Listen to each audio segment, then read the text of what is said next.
where the sheriff's office says most of those killings happen. I'm going to step out of the way and let you take a look back here. As you can see, we've got MBI on the scene, and this is outside the food court where this all appears to be focused. If you see some officers coming out, that man has got a shotgun with him. Much of this front wall was pushed in. You can see down here there's still damage to the bricks. I mean, take a look here. We've got a stack of dirty mattresses, and then just over here a pile of tires, and check that out. We are right next to the road. This is just at the very entrance to that lot. There's no reason to have it on camera. No. Okay. Did you see the story? I'm sorry? Did you see the story we aired about? Yeah. You did? Any comment on that? No, we have no comment. Doing a story about a dog that was purchased here. Y'all remember this? This is back in July. That time, this has happened twice. Feces and toilet paper bubbling up from the ground. This tower of tires stretches far beyond my head. I'm 6'6", and it easily has 2-3 feet on me, stretching halfway up the building next to it. But it doesn't stop here. The pile of tires stretches all the way around the corner of the building. Yeah, good evening, guys. Now, we have learned that the store has been evacuated. Now, we've also heard from an MPD spokesperson. He says he's going to come make a comment momentarily, but if you want to take a look in the meantime, we've got about 10 police cars out here, most of them parked over here on this side of the store. And that's because Officer Tina Shaw is a part of MPD's crisis intervention team. She says she responds to mental health emergencies every day and is humbled by the praise she's received for this one. It was outstanding because I'm normally not the type to like a lot of attention, but I thought it was a great thing. Officer Tina Shaw says her lieutenant was already on the scene and called for a crisis intervention team, or CIT officer. As she passed the lines of cars backed up at the I-40 bridge, she started to pray. Yeah, I asked for guidance first and foremost. I always ask for guidance and to help me to understand, allow me to help them. When she arrived, she found the bridge deserted on one side, save only for a few police cars and a 17-year-old standing next to the edge of the iced-over bridge. That day was like sheet of ice everywhere. So it was just unbelievable to see him sitting over, face forward, the bridge on the ledge alone. Shaw says she knew time was of the essence because she feared he could slip on the ice, or a vibration from a passing 18-wheeler could cause him to lose his balance, sending him over to the side to a near certain death. So she approached him and started talking. First, because he was kind of like standoffish. He didn't want nobody to come to him. So just trying to break that barrier alone was pretty difficult. I had to get personal and tell him who I was. And I pretty much was like, hey, look, I'm a mom. Okay, I'm a mama, and I'm here to help you. She says she drew on her experience raising teenage sons and leveled with him, and he eventually opened up. He was crying. You know, I can kind of see fear in people's eyes sometimes. I saw the fear, and he allowed me to get personal with him. She says the teen told her how he'd recently become a father to a little baby boy and about troubles at home. She spoke to him as he sat on the edge for 15 minutes, but she says time slowed down. It felt like the clock was going in seconds opposed to minutes, but it was just, wow. It was unspeakable time, and like, because my mind, my tunnel vision was so up, and I couldn't think of anything else but get him down, help him, you know.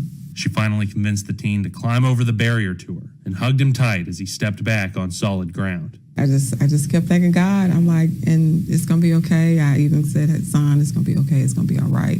She says throughout her 15-year career, she's helped 3 others who wanted to end their life on the bridge over the Mississippi. It's very intense, and you have to be very focused and patient. The main thing to this program and being an officer of CIT is patience. And listening and understanding and being empathetic and just being transparent, allowing people to see that I'm human just like you. Now, Shaw says that teen was taken to a facility. She's since spoken to his mother, who told her how thankful she was for her efforts. Now, if you'd like to help out that teen's family, you can reach out to MPD's North Main Station, and they'll give you her cash app. Darcy?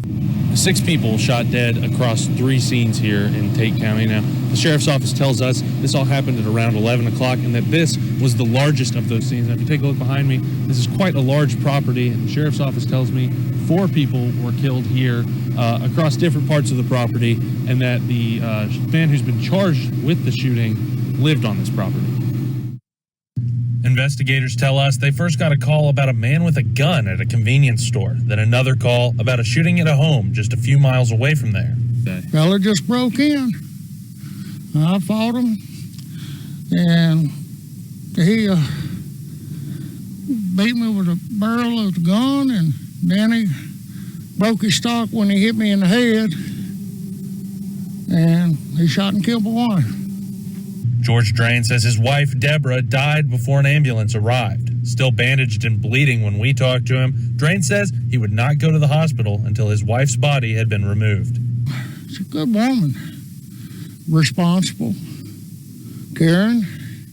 Investigators found another person who was shot to death at the convenience store. By then, investigators had a description of the suspect and his vehicle, which was spotted at the suspect's own home. We pulled up not knowing we had a scene there.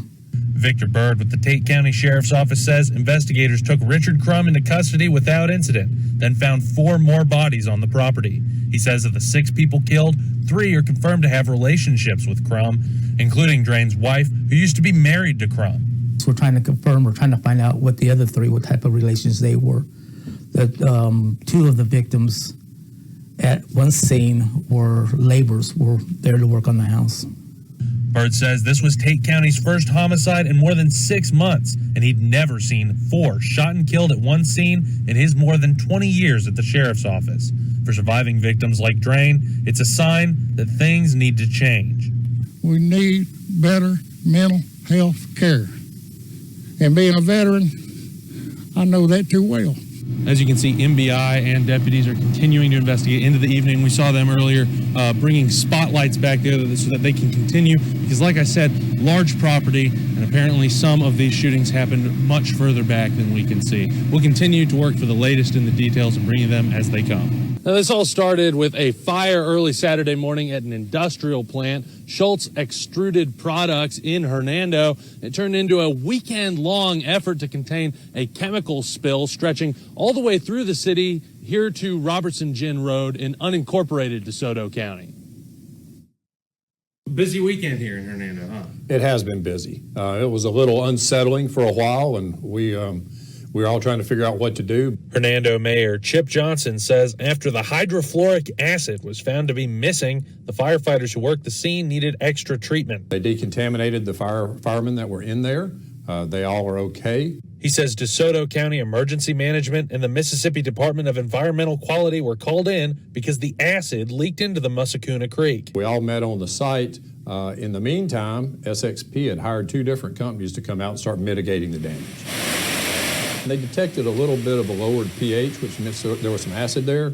They immediately used those contractors to build a dam there, stop the water. Now, one property owner tells us it was this massive pile of dirt used to dam up that creek, but as you can see, it's since been removed and that creek's flowing once again.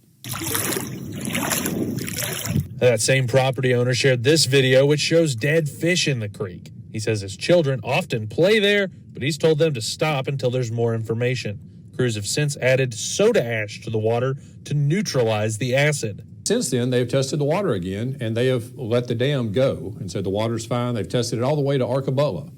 So everything's fine in the groundwater or in the surface water. They don't believe anything got in the ground. Now, the DeSoto County government says the sand used to build that dam, which you can see behind me, will be removed in the next few days, and that the cleanup efforts at the plant will likely last through the week. Now, soil samples will also be taken along the creek. Daryl? Well, explain these cyber servers. Also, what's in the cup?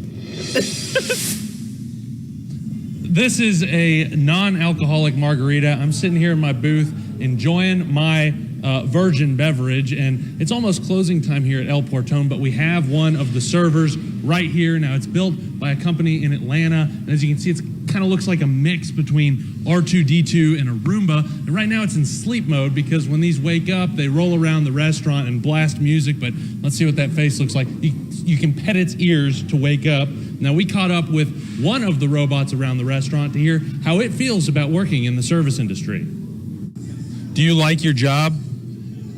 The robots might not be great conversationalists, but they can speak. They can sing happy birthday to guests.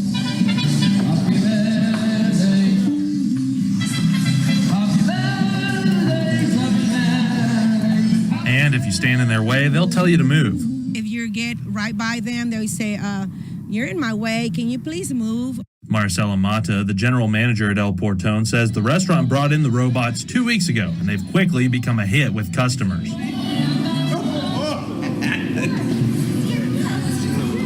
I like that. Thank you. Wow. What is this? This is so beautiful. It's awesome. And they be videotaping all the time, you know, but they like them. They like them. The robots named Bella 1 and Bella 2 both have screens for faces that look like animated cats. Customers we spoke to had nothing but positive things to say about the attending androids. The little robot seems so friendly because, you know, we're a human being. You could be up or down. But the robot is just smiling. They're going, here's your meal. And it was kind of cute. Edward Dillard says this was the first time he'd been waited on by a robot, but with today's rapid technological progress, he expects to see them become more common. Let's face it, we're coming into an age when AI is going to be not taking over, but, you know, helping, assisting. You might as well get used to it. Though the robot helpers might seem like something from science fiction. I am C-3PO, human-cyborg relations, and this is my counterpart, R2-D2. Mata says the robots can't cook, and a waiter is still required to unload the food they carry, so she doesn't expect the restaurant to be fully staffed by them anytime soon. But she does expect them to be a great help during a lunch rush. It's not replacing. Nobody is only trying to give a better service to the customers, you know. Now, the manager says each of the robots cost about $25,000 and took 8 hours to program to the floor plan of the restaurant.